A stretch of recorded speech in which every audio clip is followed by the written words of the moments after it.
함께 보실 말씀은 베드로전서 1장 1절과 2절 말씀입니다. 예수 그리스도의 사도 베드로는 본도, 갈라디아, 갑바도기아, 아시아와 비두니아에 흩어진 나그네 곧 하나님 아버지의 미리 아심을 따라 성령이 거룩하게 하심으로 순종함과 예수 그리스도의 핏부림을 얻기 위하여 택하심을 받은 자들에게 편지하노니 은혜와 평강이 너희에게 더욱 많을지어다. 아멘. 오늘 말씀의 제목은 흩어진 나그네에게입니다. 흩어진 나그네에게라는 제목으로 말씀 보겠습니다.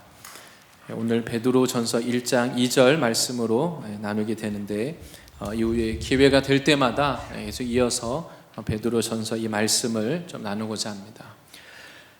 우리가 예수님을 믿으면 당연히 이 땅에서 다 잘 되고 싶은 그런 마음이 다 있습니다. 그래서 잘 믿으면 잘 되기를 원하는 것이죠. 근데 물론 우리의 믿음과 기대대로 되면 좋겠죠. 근데 실제 우리의 삶을 보면 꼭 그렇지만 않습니다. 믿음이 꼭 잘못되어서 그런 것만이 아니라 우리 시대가 악하기 때문에 이런 일들이 일어납니다. 시대가 악하고 어둡기 때문에 우리 안에 있는 이 빛을 세상이 싫어하는 것입니다. 정확하게는 이 사단 마귀가 하나님의 자녀들을 미워하기 때문에 우리 인생에는 이런 어려움들이 있습니다. 우리의 대적인 원수가 우리가 믿음으로 살고자 할수록 우리들을 미워하고 공격하고 회방하는 것입니다. 그래서 다 믿음 좋기를 원하는데 실제 우리의 삶을 보면 믿음이 다 좋아지기를 원하는데 그것이 쉽지가 않습니다. 방해도 많고 내 뜻대로 되지도 않고 또 오히려 내 자신이 말씀을 듣고서는 더 믿음으로 살고자 결단했는데 한 주간 돌이켜보면 오히려 말씀으로부터 멀어지고 오히려 반대로 행하는 때도 많이 있습니다. 우리가 믿음으로 살고자 할 때 고난과 어려움이 있다는 것, 이것은 꼭 나쁜 것만이 아닙니다. 왜냐하면 우리 안에 예수 그리스도가 계시다고 하는 증거이기 때문입니다. 그래서 오히려 믿음을 가진 사람들에게는 우리 인생에 일어나는 이 사건, 고난, 어려움이 오히려 우리의 믿음을 더 강하게 하고 우리가 성장하고 더 하나님의 은혜와 사랑을 경험하는 기회가 되는 것입니다. 믿음의 눈으로 바라보시기를 바랍니다. 오늘 이 말씀을 하고 있는 오늘 본문 이 베드로 전서를 기록한 이 베드로도 그는 원래 평범한 갈릴리 어부였습니다. 예수님이 베드로를 찾아와서 그를 어부의 인생에서 부르셨습니다. 예수님이 부르시고 그가 또 열정적으로 헌신적으로 주님을 따랐습니다. 주님을 위해서 자기 가족도 버리고 주님을 따라왔으면 이 정도 사람이라면 이제 믿음이 아주 예수님과 함께 하니까 어려움이 없어야 될 텐데 오히려 예수님이 십자가 지시는 사건, 고난 앞에 베드로가 예수님을 부인하고 도망을 칩니다. 그러나 이 베드로가 다시 회개하고 믿음을 회복합니다. 오순절 성령을 받고는 성령의 충만함을 받고는 초대교회 놀라운 지도자가 됐습니다. 그래서 베드로가 말씀을 전할 때 하루에 3,000명이나 되는 유대인들이 회개하고 예수를 믿게 됐습니다. 이런 베드로도 바로 고난과 실패를 통해서 베드로가 오히려 자신의 신앙을 오히려 더 강해지는 놀라운 계기가 된 것입니다. 오늘 이 베드로 전서를 기록할 그 당시도 마찬가지였습니다. 이 그리스도인들은 로마 시대를 살고 있었는데 이 로마에 의해서 이제 나라는 망하고 흩어져서 그리스도인들이 살고 있습니다. 그 당시 역사가들은 이 로마 시대를 로마의 평화 시대라고 말합니다. 큰 제국을 이뤄서 감히 로마에 오랫동안 대항할 나라가 없었습니다. 그런데 오히려 거기 사는 그리스도인들은 그들로부터 미움과 핍박과 고난이 있었습니다. 그리고 이 베드로 전서가 기록될 때는 큰 고난이 또다시 앞두고 있는 그런 상황이었습니다. 성경은 마지막 때가 가까워 올수록 많은 교회와 성도들이 믿음을 지키는 것이 아니라 믿음을 잃고 배도하기도 하고 이런 일이 일어날 것이라고 말씀합니다. 그렇기 때문에 이 마지막 시대를 살아가는 우리는 하나님 앞에 우리의 믿음을 지키고 무장해야 되는 때입니다. 하나님 앞에 알곡과 같은 믿음을 가져야 하는 것입니다. 그래서 이 베드로 전서는 마지막 시대를 살아가는 성도들에게 고난과 핍박을 이겨낼 수 있도록 소망을 주고 위로를 주고 또한 무장시키고 준비시키는 말씀인 것입니다. 그래서 오늘 함께 이 베드로 전서 성도들에게 주시는 이 말씀을 통하여서 이 마지막 시대를 이기는 정금 같은 믿음으로 무장하는 저와 모든 성도님들이 되실 줄 믿습니다. 먼저 첫 번째는 성도의 정체성입니다. 오늘 본문에서는 이 베드로 전서를 시작하면서 성도를 향해서 성도가 누구인지를 먼저 말씀하고 있습니다. 바로 성도는 오늘 말씀에 흩어진 나그네라고 이렇게 부르고 있습니다. 흩어진다는 이 말이 원래 성경 원어의 디아스포라입니다. 예루살렘 밖에 사는 유대인들을 디아스포라라고 불렀습니다. 그래서 이방 땅에 나라를 잃고 이제 예루살렘 밖에 이방에 다 흩어져서 살아가는 유대인들을 그때 디아스포라, 흩어진 사람들이라고 불렀습니다. 그런데 오늘 말씀에 하나님의 성도들을 향해서 흩어진 나그네라고 부릅니다. 나그네라는 것은 내 고향, 내가 사는 이 고장, 또 조국을 떠나서 낯선 사람들 속에서 임시로 살아가는 사람들입니다. 낯선 곳에 흩어져서 잠시 머무는 것이죠. 오늘 본문에는 본도와 갈라디아, 비두니와 갑바도기아, 아시아 이렇게 여러 지역에 흩어진 나그네들을 말씀하고 있습니다. 이 지역들은 그 당시에 하나하나가 도시가 아니라 지금으로 말하면 경기도, 강원도, 충청도 같은 큰 주에 해당이 되는 넓은 지역을 말합니다. 다 지금 이 나오는 이 지역들은 지금의 터키의 동서남북에 다 해당되는 아주 넓은 지역입니다. 그야말로 이 예루살렘을 떠나서 온 큰 이 지역에 광범위하게 동서남북 흩어져서 살아가고 있는 그리스도인들을 말하고 있는 것입니다. 그래서 오늘 이 하나님의 말씀은 바로 이 천국을 떠나서 이 땅에서 살아가는 믿음을 지키며 살아가는 그리스도인들을 흩어진 나그네라고 부르고 있습니다. 우리가 하나님 앞에 이 믿음을 가지고 천국이 아니라 잠시 하나님은 이곳에서 나그네 인생을 살도록 허락하셨습니다. 하나님은 우리를 예수 믿고 바로 불러가실 수도 있는데 우리로 하여금 이 땅에 잠시 머무는 나그네 인생을 하나님이 허락하고 계십니다. 이 편지가 쓰여진 그 시대 로마 시대의 초대 교회는 여러 가지 어려움이 있었습니다. 로마는 많은 신을 섬깁니다. 그 가운데 이 그리스도인들은 오직 한 분 하나님만 섬기죠. 그리고 예수님의 십자가의 피로 우리가 구원받고 죄를 사함받는다 이렇게 이야기하니까 사람들이 어떻게 오해하겠습니까? 예수님의 살과 피를 먹고 마신다는 말을 실제 사람의 살을 먹고 피를 마시는 아주 무서운 사람들, 아주 괴상한 사람들로 그렇게 오해가 됐습니다. 그래서 그 시대, 내가 사는 이 시대, 나의 이 시대의 유행, 문화, 사상을 거슬려서 살아가고자 하면 사람들로부터 오해도 있고 미움도 받고 박해도 있습니다. 우리가 세상 사람들과 똑같이 살면 어려움이 없습니다. 그런데 하나님의 말씀대로 믿고 살고자 하면 영적인 고난이 있고 갈등이 있습니다. 그래서 그리스도인의 삶에 있어서는 이 고난과 이 핍박이 피할 수 없는 것입니다. 바꿔 말하면 그것은 오히려 좋게 말할 수도 있습니다. 바로 내 안에 예수님의 생명이 있다고 하는 증거인 것입니다. 우리가 예수님을 믿고 하나님의 자녀가 될 때 나의 신분이 세상 죄에 속한 인생에서 하나님의 나라, 천국 백성이 된 이것을 믿으시기를 바랍니다. 그리고 아직 이러한 믿음이 없으시다면 이런 예수님을 만나시고 이 믿음을 가지시기를 바랍니다.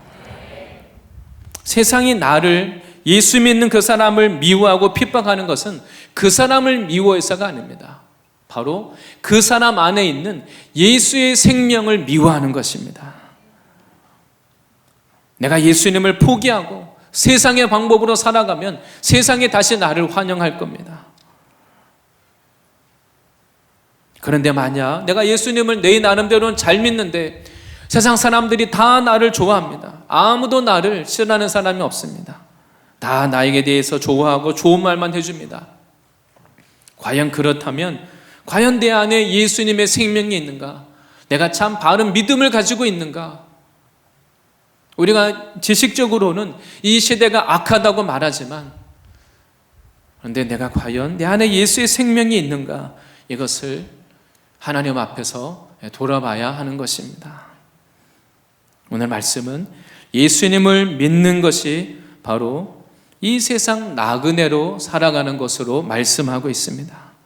이 베드로 전서는 바로 이 세상에서 나그네 인생을 살아가는 우리들에게 하나님께서 소망과 위로를 주시기 위함입니다.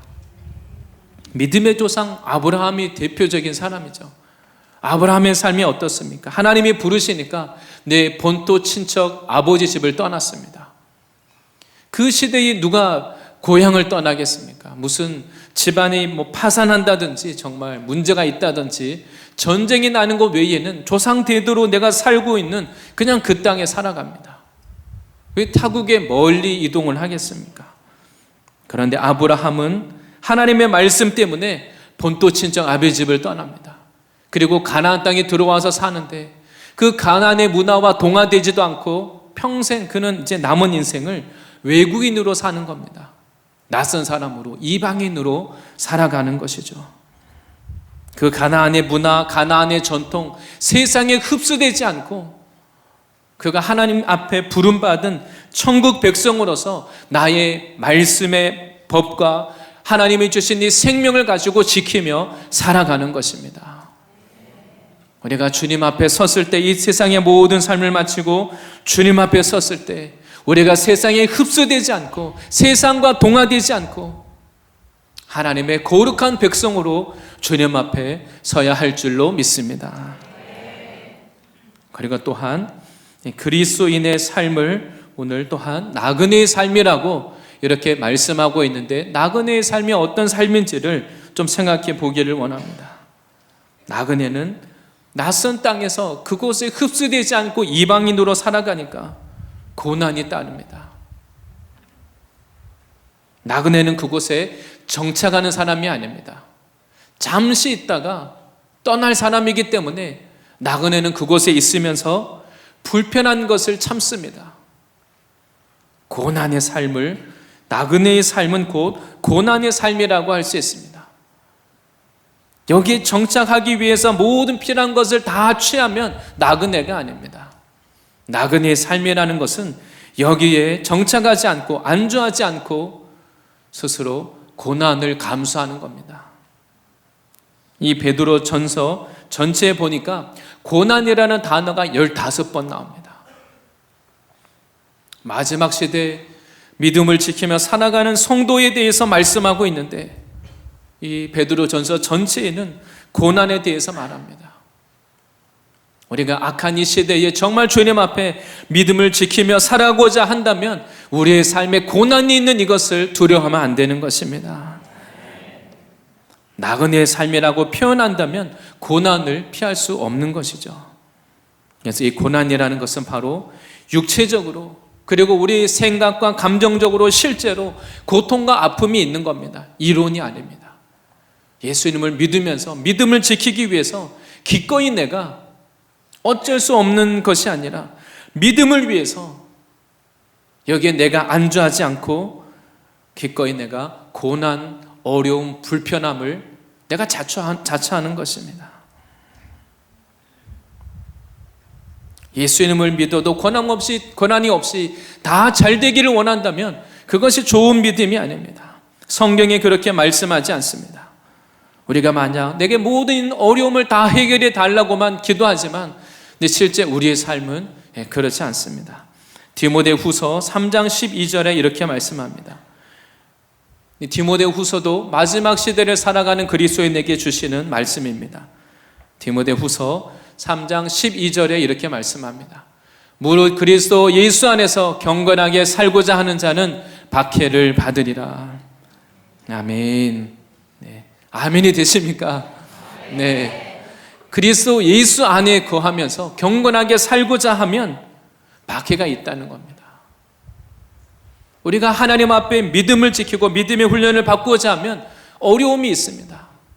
남들에게 다 이해받고, 우리가 예를 들면 한 사람을 전도하고자 해도 우리가 또 다른 어떤 사람을 믿음을 돕고 훈련한다고 하면 어떻게 됩니까? 내가 좋은 소리 들어가지고는 한 사람도 그 사람이 믿음을 제대로 내가 도와줄 수가 없습니다. 제가 자녀를 양육해 보니까 자녀라도 좋은 말만 해가지고는 자녀를 양육할 수가 없습니다. 때로는 자녀로부터 고난이 있더라도, 어려움이 있더라도 좋은 말만 듣겠다는 마음이 아니라 그 분명한 어떤 갑질이 있어야 한 사람을 우리가 도울 수 있는 것입니다.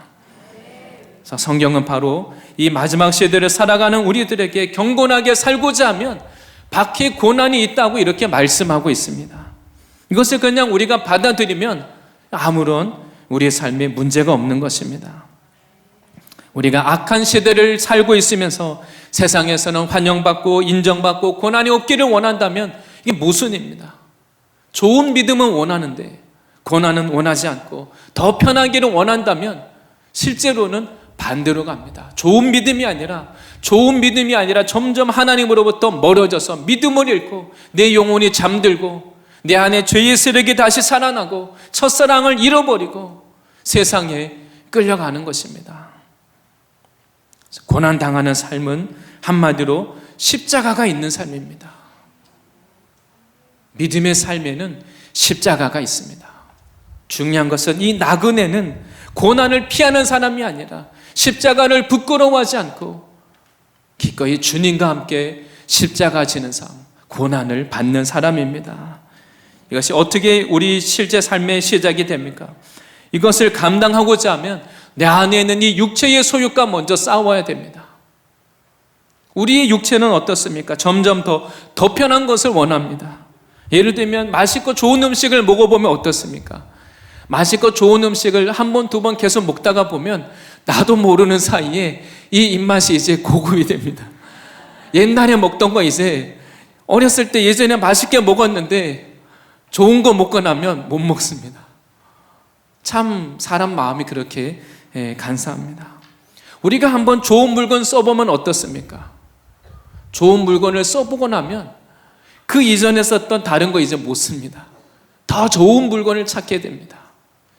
항상 그것이 우리 마음이죠. 재밌고 좋은 것을 보고 나면 다음에는 더 자극적인 걸 봐야 됩니다. 정말 너무 경치가 아름답고 좋은 것을 많이 보고 나면 이제 그때부터 이제 고통이 따릅니다. 웬만한 거 봐서는 시시합니다. 감동이 없습니다. 참 이렇게 우리의 이 육체라는 것은 만족을 모르고 우리 안에는 이 욕심이 있습니다. 지금 우리가 살아가는 이 시대는 우리의 눈, 우리의 마음, 시간, 물질 이것을 빼앗아서 우리가 즐길 만한 것들이 얼마나 많습니까? 그냥 우리를 계속 우리의 마음을 빼앗고 우리의 눈을 빼앗고 우리의 시간과 물질을 점점 더 자극적인 방법으로 우리의 마음을 빼앗으려고 합니다. 우리의 마음을 사로잡으려고 합니다. 그냥 아무렇지 않게 거기에 휩쓸려 가면 우리 안에 점점 더 육신의 세력이 강해지고 우리 안에 욕심이 더 강해져서 고난과 어려움을 감당하기가 어렵습니다. 그냥 스물스물 나도 모르는 사이에 세상에 그냥 동화되는 겁니다. 그러나 믿음의 사람은 바로 내가 취할 수 있는 좋은 것들이 많이 있지만, 내가 가지고 누릴 수 있는 좋은 것이 있지만 이것을 내가 다 누리지 않고 다 내 것으로 취하지 않고 나누어 주고 섬기고 버리고 포기할 수 있는 것, 이것이 영적인 능력인 것입니다. 그것이 그 사람의 믿음의 수준입니다. 굉장히 좋은 환경이 있으면서 지위도 있고 명예도 있고 좋은 환경이 있으면서도 하나님 앞에 믿음을 지키고 있다면 굉장한 영성인 것이죠. 근데 실제로 신앙을 해보면 가진 것이 없는데도 말씀에 순종해서 말씀대로 살려보려고 하니까 가진 것이 없는데도 조그마한 것 하나, 그냥 작은 것 한 가지 이거 포기하려고 하니까 잘 안 됩니다. 그냥 나에게 익숙한 습관 하나 이거 버리고 좀 고치려고 하는데 잘 안 됩니다. 이 육신의 세력이 얼마나 강한지 모릅니다. 가진 것이 없는데도 이것을 움켜쥐고 변화되지 않으려고 하는 이 강한 육신의 세력이 우리 안에 있는 것입니다. 그러나 나그네는 이러한 세상의 흐름대로 이 육신의 흐름을 쫓아가지 않고 이것을 거스르는 사람인 것입니다. 반대로 행할 능력이 있는 것입니다. 내가 누릴 수 있는 것, 내 육체의 소욕대로 다 끌려가지 않고 버리고 포기하고 불편하고 어려운 이 십자가를 질 수 있는 사람인 것입니다.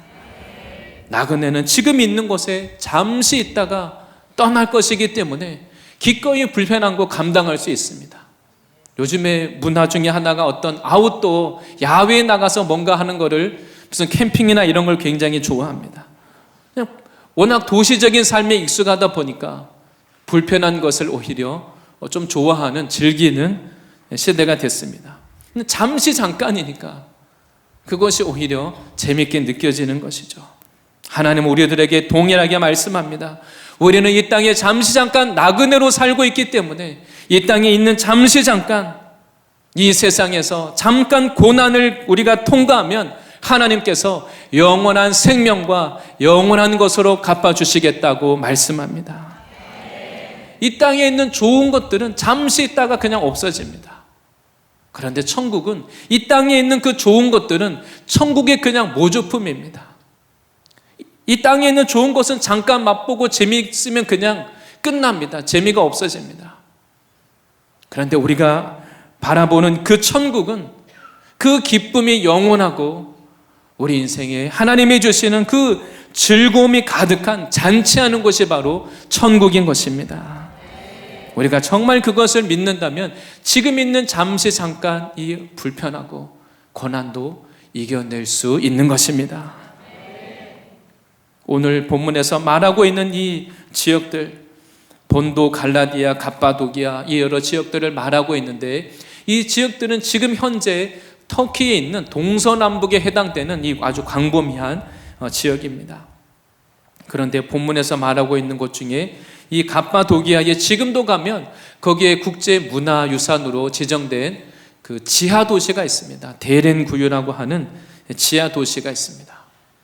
거기에 아주 땅속 깊이 우물이 있어서 그 깊은 우물이라는 뜻입니다.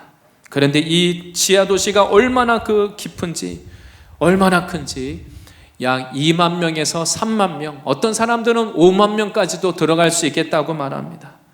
그 많은 사람들이 들어갈 수 있을 만한 공간이 지하도시가 있습니다. 그것이 왜 생겼겠습니까? 이 로마의 박해를 피해서 사람들이 지금 내가 있는 곳에 편안하게 살 수도 있는데 믿음을 포기하면 얼마든지 편안하게 살 수 있습니다. 그런데 그들이 믿음을 지키기 위해서는 이 지하를 파서는 거기에 어둡고 컴컴한 지하에서 평생을 살아갑니다. 그래서 거기 안에는 우물도 있고 환기구도 있고 대피소도 있고 공동 주방도 있고 거기에 신학교도 있고 거기에 묘지도 있습니다. 거기서 그냥 살다가 죽는 것이죠. 거기서 세례도 주고 거기서 장례까지 치릅니다. 그들이 거기서 믿음을 지키며 살아가는 것은 최소한의 삶만 사는 겁니다. 즐기기 위한 인생이 아니었습니다. 믿음을 지키는 그것에 그들이 생명을 걸었습니다. 안락한 삶을 즐기는 것을 거부하고 그 좁고 좁은 지하에서 하나님 찬양하고 믿음을 지키며 살았습니다. 그렇게 하면서 자녀 세대에 믿음을 전수했습니다. 그렇게 믿음을 지킨 그 사람들의 희생과 고난을 통해서 오늘날까지 우리들에게 이 믿음이 흘러온 것입니다. 사람들이 고난이 없이 십자가가 없이 편안하게 신앙하기를 원했다면 복음이 지금까지 나에게 흘러올 수가 없습니다. 그들이 나중에는 이슬람의 핍박을 피해서 또 그 지하 도시에 숨었습니다. 그리고 그 갑바도기아에 또 다른 곳이 있는데 괴레메라고 하는 바위 동굴들이 있습니다. 이 괴레메는 보이지 않는다는 뜻입니다. 사람들이 살지 않는 그 외딴 곳에 바위, 멀리 바위들이, 큰 바위들이 많은데 거기 다 석회암입니다. 그래서 구멍을 내고 거기에 들어가서 사람들이 구멍을 내고 거기에서 그것이 교회가 돼서 거기에 가서 예배를 드리는 겁니다. 사람들의 눈을 피해서 그런 보이지 않는 곳에 가서 그곳에 숨어서 그들이 예배를 드렸습니다. 다 이런 모든 역사가 바로 믿음을 지키고자 하는 사람들에게 해당되는 이야기인 것입니다. 바로 성경이 말하기를 세상에 감당할 수 없는 믿음을 가진 사람들입니다. 그야말로 잠시 잠깐 이 땅에 나그네 인생을 살다가 하나님 나라에서는 비교할 수 없는 하나님 나라의 영광을 누리고 있는 것입니다. 그리고 또한 이 나그네의 삶은 오늘 성경에 말씀하는 이 나그네는 목적지가 없이 그냥 방황하는 떠돌이가 아닙니다. 믿음으로 살아가는 이 성도, 흩어진 나그네는 어떤 사람입니까? 바로 본향을 찾는 삶입니다. 내가 돌아가야 될 나의 본향, 그것을 준비하고 찾고 그것을 소망하면서 살아가는 삶인 것입니다. 내가 돌아가야 될 곳이 있으니까, 본향이 있기 때문에, 그것에 잠시 있다가 돌아갈 것이기 때문에 완전히 이 땅에 정착하지 않는 겁니다. 이 땅에서의 삶은 우리가 완전히 정착할 곳이 아니라 하나님은 우리가 나그네처럼 지나갈 인생이라고 오늘 말씀하고 있습니다. 중요한 것은 내가 가진 이 시간, 나의 열정, 나의 소유, 내가 무엇에 투자하고 있느냐, 이것이 중요합니다. 실제가 중요합니다. 우리는 이 땅에 몸을 입고 살아가는데 오늘날 모든 관심이 어디에 있습니까? 건강 자체에 있습니다. 물론 건강해야 됩니다. 그런데 건강 자체가 우리 인생의 최종 목적은 아닙니다. 목표는 아닙니다. 이 땅에 살아가는 동안 이 세상에 속한, 흙에 속한 것은 이 땅에서 필요한 것입니다. 우리의 호흡이 끊어지면 이 세상에 속한 것은 다 두고 떠나야 됩니다. 우리의 몸도, 이 몸도 장막도 벗어버리고 하나님 나라에 가서 우리가 하나님 안에서 새 몸을 덧입고 영원한 인생을 살게 되는 것입니다. 히브리서 11장은 믿음의 장이라고 말하죠. 이 믿음의 선진들에 대해서 이렇게 말합니다. 아브라함이나 모세, 노아와 같은 믿음의 사람들이 어떻게 살았는지를 말씀하고 있습니다. 히브리서 11장 13절과 14절 말씀입니다. 이 사람들은 다 믿음을 따라 죽었으며 약속을 받지 못하였으되 그것들을 멀리서 보고 환영하며 또 땅에서는 외국인과 나그네임을 증언하였으니, 이 사람들이 다 이 땅에서 믿음을 따라 살다가 죽었다는 겁니다. 세상의 흐름을 따라 살지 않고 믿음대로 살다가 죽었고, 이 땅에서 하나님의 나라를 다 약속을 받지는 못하였지만 이 땅에 있는 동안 저 본향을 멀리서 보고 환영하고 땅에서는 외국인과 나그네임을 증언하였으니, 사람들에게 자신이 외국인이고 나그네라는 것을 자신들의 삶으로 증거했다는 것입니다. 그리고 14절에 이렇게 설명합니다. 그들이 이같이 말하는 것은 자기들이 본향 찾는 자임을 나타냅니다. 우리가 이 땅을 살아갈 때 우리 주변에 있는 사람들에게, 세상 사람들이 볼 때 그들과 똑같이 우리가 이 세상이 전부인 것처럼 살아가는 그런 정착하는 사람들이 아니라 나의 삶을 볼 때, 아, 저 사람은 다른 본향이 있나 보다. 잠시 이곳에 사는데 언제 뭔가 떠나기 위해서 준비를 하고 있나 보다. 뭔가 열심히 다른 것을 쫓아서 준비하면서 본향을 준비하는 사람이구나.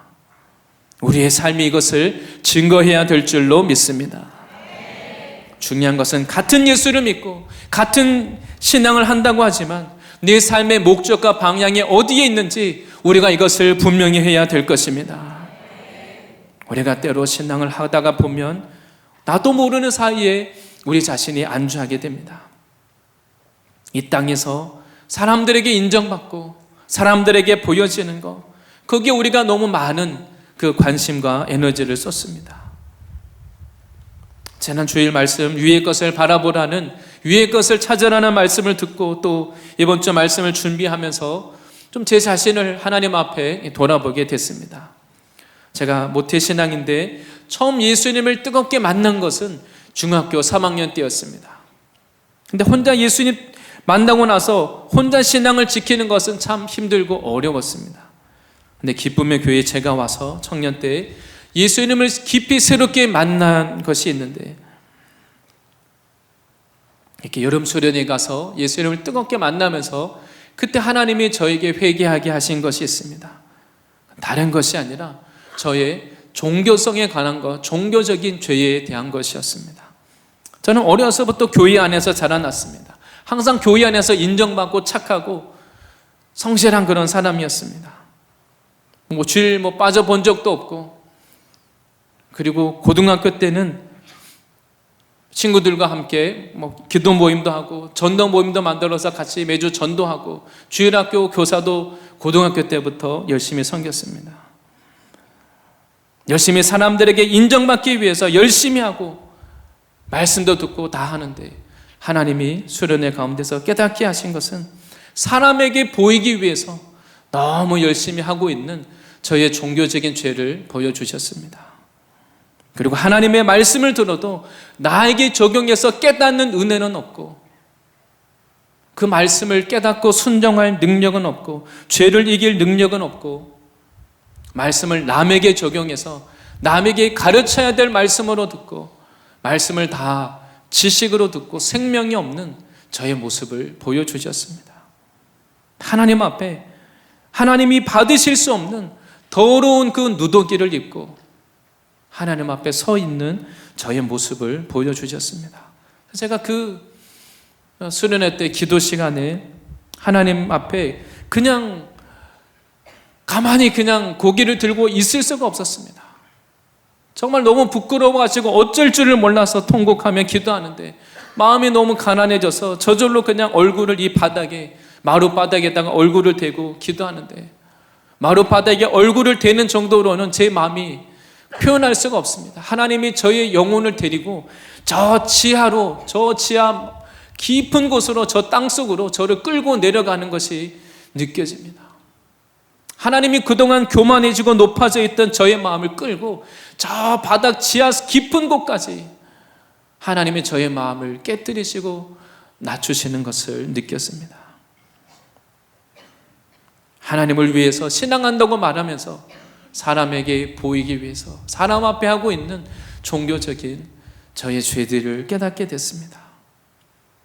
근데 하나님이 지난 한 주간 통해서 또 말씀을 준비하면서 다시 그때로 돌아가고 있는, 처음에 어떤 은혜를 받았는데 처음 주님께 그 만났던 그 뜨거운 사랑, 하나님 앞에 그때 했던 결단, 그것을 잊어버리고 또 다시 옛날로 돌아가고 있는 종교의 누더기를 입고 있는 그런 저의 모습으로 인하여서 하나님 앞에 너무나 사실은 괴로운 시간을 보냈습니다. 하나님 앞에, 우리가 주님 앞에 설 때에 하나님은 우리가 실제로 나그네 인생을 살아서 이 땅에서 천국을 예비하는, 본향을 준비하는 그런 삶이 되기를 원하십니다. 빌립보서 3장 20절에 이렇게 말씀합니다. 그러나 우리의 시민권은 하늘에 있는지라 거기로부터 구원하는 자 곧 주 예수 그리스도를 기다리노니. 우리의 시민권은 하늘에 있어서 우리를 천국으로 인도하실 우리는 예수님을 기다리고 있는 것입니다. 실제로 이 믿음이 우리가 믿는 동일한 하나님을 믿는 건 아니지만, 예수를 믿는 건 아니지만, 유대인들의 삶이 어땠습니까? 그 유대인들이 나라를 잃고 나서도 그 이후에 계속해서 유대인들이 나라가 없어졌지만, 그 수많은 나라들을 거치면서, 시대를 거치면서도 자기 정체성을 지키고 자기 민족의 정체성을 지키고 유대교 그 믿음과 전통을 지키면서 끝까지 견디다가 다시 그들이 이스라엘이라고 하는 이 나라를 세웠지 않습니까?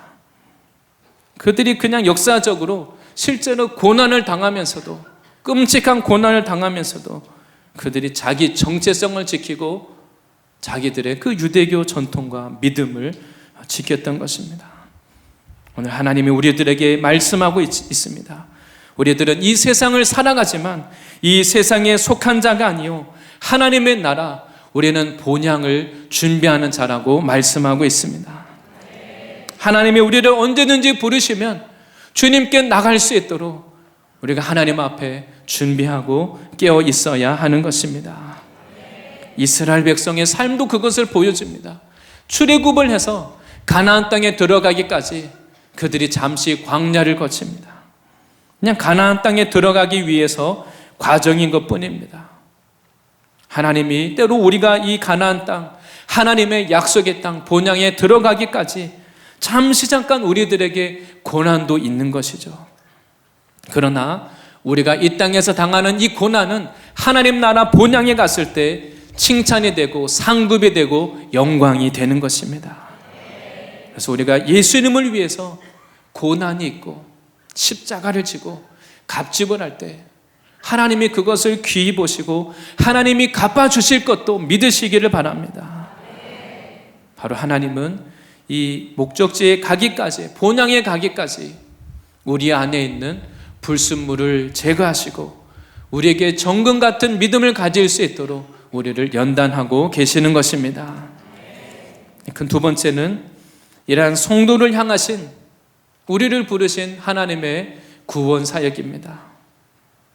흩어진 나그네인 우리들을 하나님이 어떻게 구원하시는지를, 하나님이 지금 우리를 위하여 어떻게 구원의 역사를 이루어가고 있는지를 오늘 2절에서 말씀하고 있습니다. 먼저는 하나님께서 하나님 아버지의 미리 아심을 따라 우리를 택하셨다고 말씀합니다. 하나님은 내가 태어나기도 전에 나를 미리 아셨습니다. 그래서 믿으시기를 바랍니다. 나라는 존재가 부모님이 계획하기도 이전에, 부모님이 알기도 이전에 하나님은 이미 나를 미리 아시고 계획하신 겁니다.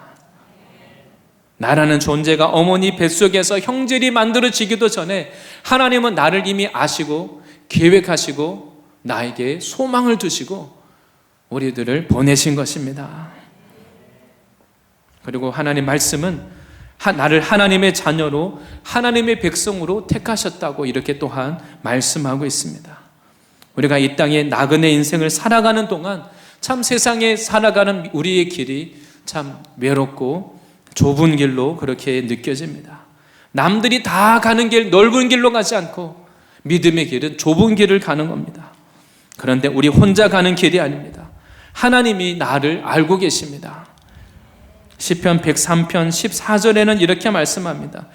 이는 그가 우리의 체질을 아시며 우리가 단지 먼지뿐임을 기억하심이로다.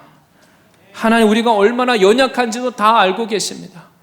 우리의 체질도 아시고, 다른 사람들은 나를 이해 못하지만 하나님은 내가 얼마나 연약한 자인지 다 알고 있습니다.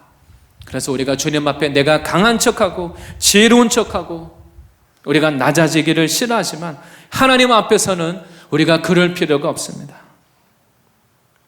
하나님 앞에 내 자신을 볼 때에는 하나님 앞에 나를 신뢰할 만한 것이 아무것도 없습니다. 그럼에도 하나님은 나를 오래전부터 알고 계십니다. 그리고 그 하나님께서 나를 택하시고 내 인생을 지금 붙잡고 계시는 것입니다. 우리가 이러한 세상 가운데 믿음의 근거를, 나에게 믿음의 근거를 두면 내 자신을 볼 때 소망이 없습니다. 내가 이렇게 연약한 사람인데 믿음을 갖기가 어렵습니다. 그러나 우리 믿음의 근거가 어디에 있습니까? 나를 오래전부터 미리 아셨고 나를 택하신 하나님, 우리가 그 하나님을 붙잡아야 되는 것입니다. 우리가 이런 믿음을 가질 때 어려움을 이겨낼 수도 있는 것입니다. 우리가 우연히 예수 믿은 것이 아니라 우연히 지금 여기에 있는 게 아닙니다. 하나님이 나를 미리부터 알고 계셨고 그 하나님이 나를 택하셔서 지금 여기에 오늘까지 하나님이 지금도 도우셨고 하나님이 우리가 믿음 안에 거할 때 우리를 끝까지 도우실 것입니다. 하나님은 그 수많은 사람들 중에서 나보다 잘난 사람도 많은데, 나보다 더 똑똑한 사람들이 얼마나 많습니까? 그런데 하나님은 그 많은 사람들 중에서 하나님이 나를 택하여 주셨습니다. 하나님이 나를 사랑하셨기 때문입니다. 하나님이 이스라엘 백성을 왜 택하셨다고 말씀합니까? 그들이 작기 때문에 하나님의 영광을 드러내기에 좋은 조건이기 때문입니다. 그래서 우리가 강해지려고 하기보다는 나에게 있는 이 연약함도 하나님의 은혜와 영광을 드러내기에는 좋은 조건인 것입니다. 그래서 하나님의 말씀은 이 보배를 질그릇에 담았다고 말씀하고 있습니다. 고린도후서 4장 7절 말씀에도 이 보배를 질그릇에 가졌다라고 말합니다. 심히 큰 능력은 하나님께 있고 우리에게 있지 아니함을 알게 하려 함이라. 그래서 우리의 이 육체라고 하는 이 질그릇이 깨워지면 깨워질수록 우리 안에 계시는 보배 대신 예수 그리스도가 나타나는 것입니다. 다음 두 번째는 하나님께서 성도들을 하나님께서 미리 아시고 그리고 택하실 뿐 아니라 또한 오늘 말씀에서는 예수 그리스도의 피 뿌림을 얻기 위하여 우리를 택하셨다고 말씀하고 있습니다. 우리 인생의 문제가 무엇입니까? 우리 인생의 모든 고통 문제들 그 근원은 다 죄의 문제입니다. 죄라는 것은 하나님과 관련이 있습니다. 바꿔 말하면 하나님과 묶여있기 때문에 모든 이러한 죄로 인한 고통이 있는 것입니다. 그런데 이 모든 죄의 문제를 해결할 수 있는 것은 오직 한 분 예수님 밖에 없는 것입니다. 그런데 하나님은 우리를 믿는 우리들을 부르셔서 예수님의 피를 뿌리심으로 우리를 죄로부터 구원하여 주셨습니다. 죄가 무엇입니까?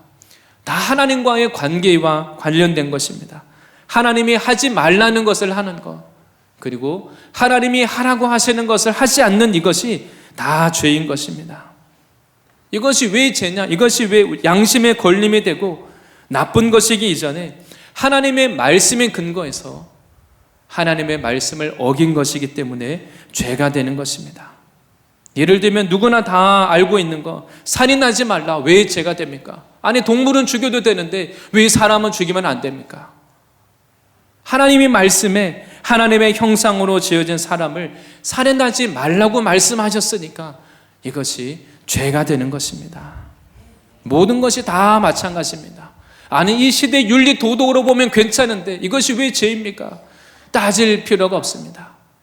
하나님이 죄라고 하시면 그것이 죄가 되는 것입니다. 이 죄를 해결하는 것도 내가 착하고 열심히 산다고 죄가 해결되지 않습니다. 덮어지지 않습니다. 오직 하나님이 정하신 방법으로만 죄의 문제가 해결이 됩니다. 히브리서 9장 22절에 이렇게 말씀하고 있습니다. 히브리서 9장 22절 말씀입니다. 율법을 따라 거의 모든 물건이 피로써 정결하게 되나니 피 흘림이 없은즉 사함이 없느니라. 하나님의 성전에 쓰는 구약의 물건들이, 성전에 쓰는 물건들 다 성물입니다. 성물이라고 합니다. 거룩한 물건입니다. 그런데 다른 사람들이 만든 다른 물건하고 똑같습니다. 근데 왜 그게 성물입니까? 그 물건을 만들어서 거기에 성전에서 쓰는 물건에 피를 뿌립니다. 그렇게 해서 거룩하게 하는 것이죠.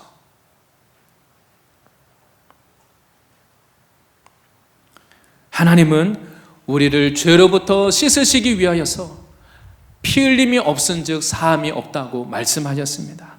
그래서 우리의 모든 죄를 해결하기 위해서 예수님을 보내주신 것입니다. 우리 인생의 모든 문제를 해결하는 방법은 이 문제를 가지고 십자가 지신 예수님께 나가는 것입니다.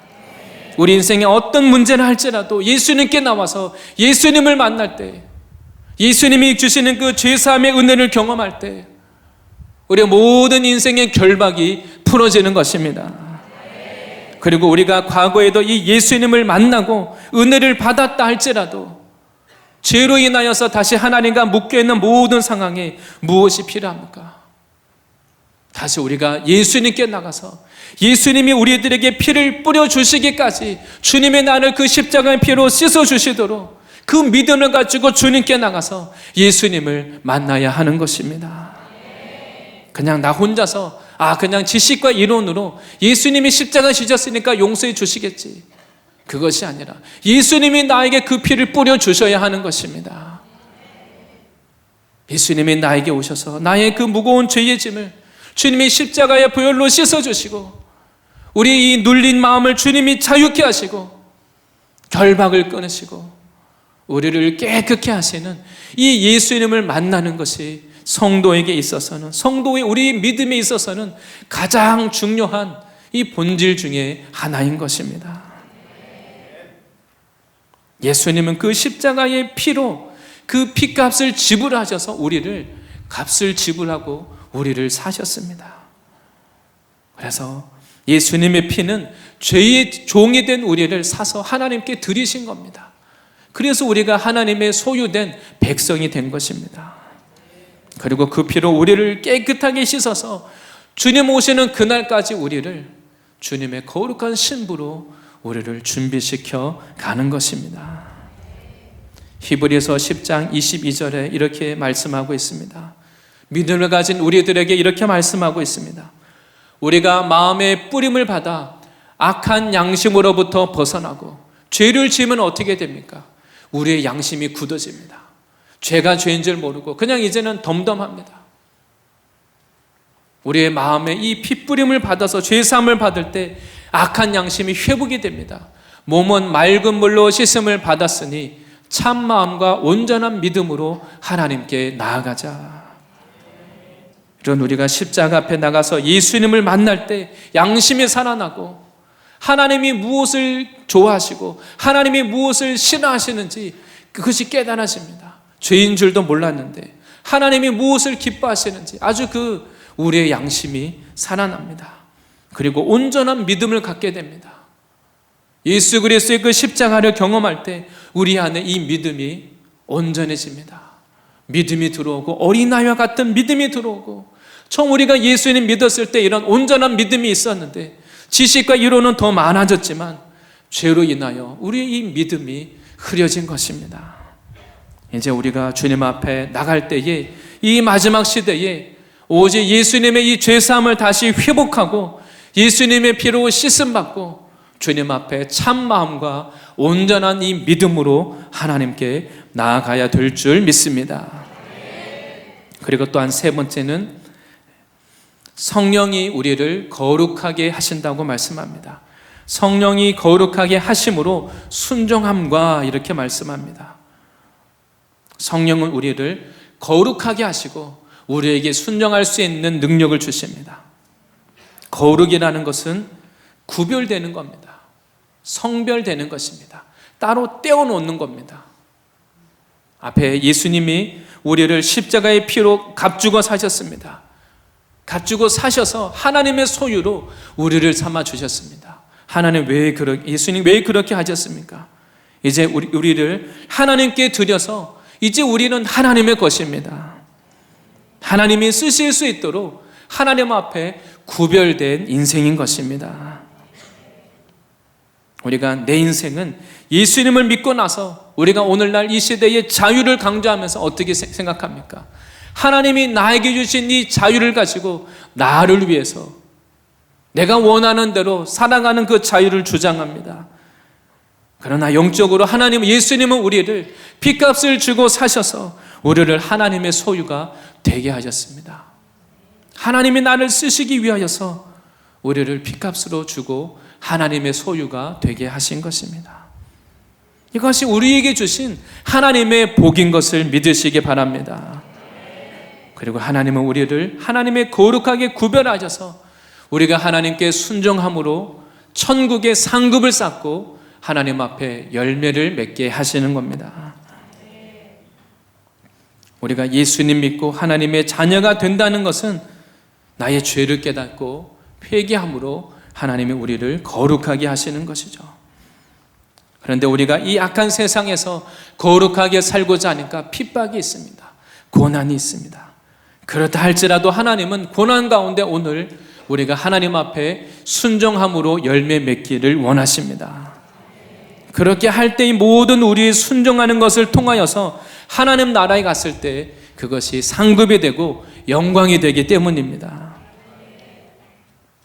성경의 성령님은 순종의 영입니다. 우리에게 순종할 수 있는 마음을 주시죠. 기쁨으로 주님을 섬길 수 있는 능력을 주십니다. 그런데 반대로 죄라는 것은, 이 죄의 세력은 불순종의 세력입니다. 우리 안에 죄가 들어오면 순종하기가 싫어집니다. 하나님께 나가는 것이 싫어집니다. 그런데 성령님은 우리를 도우셔서 우리가 하나님 앞에 거룩한 삶, 순종함으로 하나님께 나갈 수 있도록 우리를 도우십니다. 우리가 기억해야 될 것은, 하나님을 사랑하면, 하나님을 사랑한다는 게 무엇입니까? 믿는다는 것, 이것은 하나님의 말씀에 순종하는 것입니다. 하나님을 사랑하면 하나님이 하시는 말씀에 귀를 기울이고 순종하게 되어 있습니다. 하나님을 믿고 하나님을 사랑하는 것이 나의 입술이나 감정에 그치지 않고 우리의 지정의, 우리의 영혼력을 하나님께 드려서 열매를 맺는 것입니다. 이 시대의 자체의 믿음이라는 것이 단지 그냥 교리가 되기가 쉽습니다. 교리로 믿거나 종교적인 지식이 믿음이 아닙니다. 경건의 모양이 아니라 하나님의 말씀을 믿고 우리의 삶으로 순종하는 이것이 바로 신앙인 것입니다. 하나님의 말씀이 나의 인생에, 실제 내 삶의 인격이 되어야 하는 것입니다. 하나님, 우리가 단지 그냥 기독교 교리에 순종, 기독교 교리에 동의하는 것이 아니라 하나님의 이 말씀을 진리로 믿고 생명으로 믿고 순종하여 열매 맺기를 원하십니다. 우리가 알고 있는 모든 이 믿음의 사람들의 삶이 어떻습니까? 믿음의 사람들은 다 말씀을 믿을 뿐 아니라 믿고 나서, 아브라함의 삶을 보면 믿고 나서, 말씀을 듣고 나서 아침 일찍이 순종합니다. 믿고 순종하는 삶이 믿음의 삶인 것입니다. 노아도 마찬가지입니다. 하나님의 말씀을 듣고 하나님이 홍수를 심판하신다는 그 말씀을 듣고 그가 믿었습니다. 믿고 어떻게 합니까? 거기에 그치지 않고 120년 동안 구원의 방주를 실제로 만드는 것입니다. 수많은 핍박 속에서도 남들이 비웃지만 하나님의 말씀을 믿고 구원의 방주를 예비하는 그 인생을 살았던 것입니다. 우리들에게 바로 나그네 인생이 무엇인지, 우리가 본향을 그리며 살아가는 것이 무엇인지를 말씀하고 있는 것입니다. 오늘 하나님의 말씀을 통하여서 우리가 주님 오시는 그날까지 이 세상에 안주할 것이 아니라 하나님 앞에 지금 우리가 잠시 잠깐 지나가는 나그네 여정에 있다는 것을 기억하시기 바랍니다. 우리가 돌아가야 될 본향을 바라보고 지금 우리에게 주어진 이 고난의 때를 감당함으로 하나님 나라의 본향을 예비하고 상급이 있는 이러한 지혜로운 인생이 되시기를 축복합니다.